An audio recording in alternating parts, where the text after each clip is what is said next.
क्षेत्र के लिए माननीय वित्त मंत्री जी से आग्रह करना चाहते हैं कि स्मार्ट सिटी में जो मेरा पूर्णिया नगर निगम क्षेत्र है उसको स्मार्ट सिटी में शामिल किया जाए। और माननीय रेल मंत्री जी बैठे हुए हैं, आपके माध्यम से कई योजनाएं हमारा लंबित है, जो रेलवे की योजनाएं लंबित है। इस देश का सबसे पुराना जिला पूर्णिया है और रेलवे के मानचित्र में कहीं दिख नहीं रहा है। वहां से पूर्णिया से कोई सीधी ट्रेन दिल्ली या पटना, बिहार की राजधानी पटना के लिए नहीं है। माननीय मंत्री जी से हम विनती करना चाहते हैं, इसमें प्राथमिकता के आधार पे पूर्णिया से दिल्ली और पटना के लिए ट्रेन की सुविधा करा दे। वंदे भारत जैसी ट्रेन, चाहे तेजस जैसी ट्रेनों की एक सुविधा करा दे। इनके लिए मैं पूर्णिया वासियों की तरफ से माननीय मंत्री जी का आभारी रहेंगे। बहुत बहुत धन्यवाद। बोलिए सभापति महोदया, बोलिए। मैं आज केंद्रीय बजट 2022-23 के समर्थन में बोलने के लिए आपके बीच खड़ा हुआ हूँ। आपने मौका दिया, इसके लिए बहुत बहुत धन्यवाद। महोदया, विश्व में वर्तमान में जो राजनीतिक हालात पैदा हुए हैं, विशेषकर कोरोना के बाद आज विश्व के अनेकों देश चाइना +1 का विकल्प तलाश रहे हैं। ऐसे उभरते और बदलते अर्थव्यवस्था की स्थिति में भारत सबसे महत्वपूर्ण भूमिका में खड़ा है।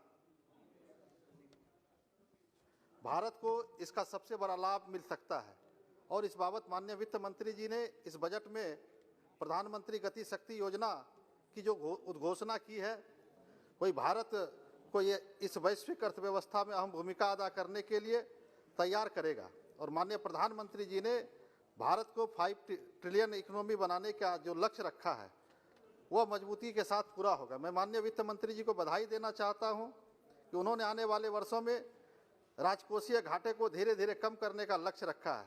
इस बजट के माध्यम से मोदी जी की सरकार ने विपक्ष को पूरी तरह से क्लीन बोल्ड कर दी है। महोदया, ये रोजगार की बात करते हैं। 14 क्षेत्रों में PLI स्कीम के तहत 60 लाख से नए रोजगार सृजन होने वाले हैं। हम लोगों के लिए हर्ष और गर्व का विषय ही है। यह बजट के माध्यम से रक्षा के क्षेत्र में तेजी से आत्मनिर्भरता की ओर बढ़ेगा। कृषि के क्षेत्र में देश में रसायन मुक्त कृषि, प्राकृतिक खेती को बढ़ावा दिए जाने की योजना का प्रावधान किया गया है। 63 करोड़ किसानों को गेहूं और धान की खरीद के लिए 2.37 लाख करोड़ रुपए का प्रत्यक्ष भुगतान किया जाएगा। नाबार्ड कृषि एवं ग्रामीण उद्यमों के लिए स्टार्टअप के लिए पूंजी के साथ निधि की सुविधा प्रदान करने जा रहा है।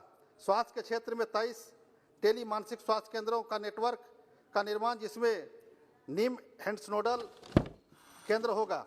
यह निश्चित रूप से स्वास्थ्य सुविधाओं को उत्कृष्टता की ओर ले जाने का कार्य करेगा। 2 मिनट मैं बधाई देना चाहता हूं माननीय वित्त मंत्री जी को। उन्होंने नवोदित एवं विकासशील बैटरी स्वप्ना पॉलिसी, सीमावर्ती गांवों के विकास के लिए जीवंत ग्राम कार्यक्रम, 2 लाख आंगनबाड़ी केंद्रों के उन्नयन, इन सभी बिंदुओं पर विशेष ध्यान दिया है। अर्थव्यवस्था में समग्र निवेश को उत्प्रेरित करने के लिए 2022-23 में 1 लाख करोड़ रुपए का राज्यों का आवंटन सामान्य उधार के अतिरिक्त 25 वर्षीय ब्याज मुक्त ऋण स्वागत योग्य कदम है। मैं अपने राज्य बिहार और अपनी पार्टी की ओर से इसके लिए विशेष आभार व्यक्त करता हूं।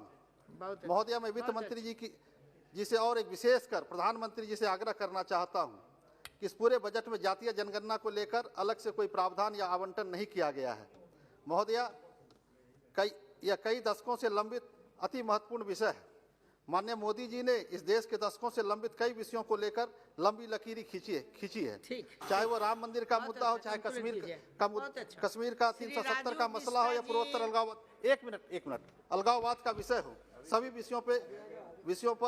विषयों का अपने कालखंड में सुगम और समाधान निकाला है। मुझे उम्मीद एवं विश्वास है कि आदरणीय मोदी जी के नेतृत्व में ही जातीय जनगणना का अति महत्वपूर्ण कार्य संपन्न होगा। और अंत में मैं अपने क्षेत्र के लिए माननीय वित्त मंत्री जी से आग्रह करना चाहते हैं कि स्मार्ट सिटी में जो मेरा पूर्णिया नगर निगम क्षेत्र है उसको स्मार्ट सिटी में शामिल किया जाए। और माननीय रेल मंत्री जी बैठे हुए हैं, आपके माध्यम से कई योजनाएं हमारा लंबित है, जो रेलवे की योजनाएं लंबित है।